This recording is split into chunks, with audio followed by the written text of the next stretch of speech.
Curhatan seorang istri yang memiliki suami kelewat perfeksionis viral di media sosial.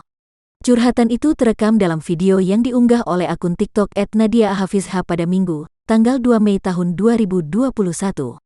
Dalam video tersebut, pemilik akun @Nadia_Hafizha bercerita tentang perilaku suaminya yang sangat unik. Sang suami diketahui terlalu perfeksionis dalam segala hal, seperti harus berpenampilan rapi dan wangi dari ujung rambut hingga ujung kaki, juga memakai pakaian warna senada. Kemudian, sang suami juga kerap menyimpan barang pribadi dengan disusun rapi. Dalam menyimpan uang kertas nominal kecil, suaminya juga menyusun secara rapi di dalam toples.